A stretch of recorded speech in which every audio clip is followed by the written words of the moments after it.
Hello and welcome back to the Dice Tower's coverage of Origins 2018. I'm here with Rachel from Ultra Pro International, and we have you referred to it as a family-style party game. It is. It's definitely a family-style, family-friendly party game. It can also be adult-friendly party game. It depends on who you are playing with. It's called Costume Party Assassins, and it has some of the largest, chunkiest meeples I've ever seen. But they need to stay lying down because you need to be able to see what they're wearing at all times. Why? Right. So each meeple is its own character in the game, and you take on one of those personas, and you have been invited to a party. Okay. You are an assassin, and all of the other people that have been invited to this party are also assassins, and you're all there to play a huge game of assassin. So, essentially the winner is the last man standing. And while you're at the party, since you only have one mission and you don't know who everyone else is, you really just want to kill everyone. So you are assassinating people as you play the game, and you want to be the last man standing. So in this game, there's a lot of strategy because A, you don't know who you are. You know who you are. You don't know who the other players are. And you have to go around the board and try to find that out, while also not letting anyone know who you are. Right. So you're given a secret identity. Yes, so one of these characters. All of the characters are here in a card. Okay. So to start the game, you would shuffle the cards, and then everybody would get one person, and you would look at it, and it's a secret. Interesting. And then you would look around on the board, and you would want to find your person. So this is my person as well. And now I'm going to find my person on the board. Yep. And the rules of the game is on your turn, you will roll a die. It's a 6-sided die. There are 2 sides with black. This room is a neutral area, so if you get in here, you are kind of safe for a little bit. Then green, yellow, blue, and red. If you roll any of the 4 colors that are not black, you can move any meeple adjacent to that color in or out of the room. Any meeple. It doesn't have to be you or anyone you suspect, just any meeple. So if on my turn I rolled a red, I would move, let's say, the archaeologist out of the red room, or I would move the ghost into the red room. I could do any of that, just can't use the yellow guys that turn. Right. The other side of the die is black. If I roll a black, I have to kill someone. It is my instinct, it is my job. There's 2 downsides to this. If I'm the only person in the room, let's say I'm the hula girl, I roll black. There's no one in the room with me. If I am the hula girl, I either have to kill myself and I'm out of the game. Okay. Or I have the option to kill the random person at the party that is still hanging out, the top person off of the deck. Okay. I can only do that 3 times.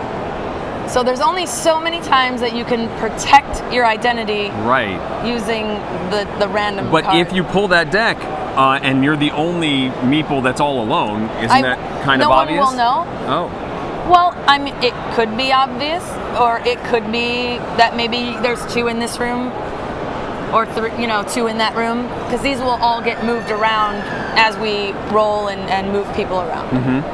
So we can take a few turns and I can show you. Yeah, sure. So I would roll the dice, and I have to interact somehow with the blue room, and so I can move the policewoman into the blue room. Exactly. And then I would go, now I have to kill somebody. You have to kill someone. So I can either kill someone in the room that I'm in, or draw the card off the top of the deck. So because there's only 2 of us, and there's still a lot of meeples on the board, and we are close quarters, I'm gonna draw the top card. So I kill the hula dancer. That is random. I know I mentioned the hula dancer. So I take the hula dancer. There's no point system, but if I put it in front of me, it'll mark that I've used at least one of my 3 freebies. There you go. Okay. I have to kill someone. So you can kill someone in your room, or you can draw a card. I think someone has to die. So the princess goes away. The princess goes away. If my card was the princess, I would be out of the game. It is not. However, now I can tell You know that I'm one of the three people in the green room. the safari or the nurse. Yes. So I might want to get some more meeples in there or get some more meeples out of there, hoping that you roll black again, right, and then have to kill yourself. Yes. And that is how the game is played as a whole. So I'm going to draw a card again, and I'm going to kill the astronaut this time. The astronaut's over here in the blue room, so he goes But that's away. your second time doing that, so at some point you're going to have to give me some information. That's I have true. to interact with the red room. I'm going to send the ghost into the green room. That's right. So there's more people in there. And you can see how when you have more players, there's a lot more deception, a lot more investigation, trying to figure it out. But even with 2 players, what we suggest sometimes is taking on double personas. Right. Or taking on, you draw and then you're more eliminated cards. if you have both of your people are knocked out? Something like that. Those are some alternate rules. They're not in the rule book, but feel free. It is a party game to play how you would mostly enjoy it. So how soon do we get to see Costume Party Assassins available? So the best thing is that it is here at Origins for limited release. We do have a limited number of copies with us. It will be available August 1st, so it will be premiering, the big premiere at Gen Con. We did host a little live costume party event at a previous convention, and it went really well. Okay. So we're really hoping to have 20 people in costume with a large floor-sized board. Yep. And then every turn, there's a possibility that someone will be eliminated because everyone will have a character and every meeple will be represented. So it'll be fun. Interesting. We're excited for that. The life-size games are really becoming popular, and they don't really do the life-size party games much anymore. Yeah. And so I think that this would be really fun, other than, kind of a werewolf-style large party game. Very cool. So, Rachel, thank you very much for spending some time with us. Yes, definitely. That's Costume Party Assassins, available very soon. August 1st. More from Origins on the way. Thanks for watching the Dice Tower.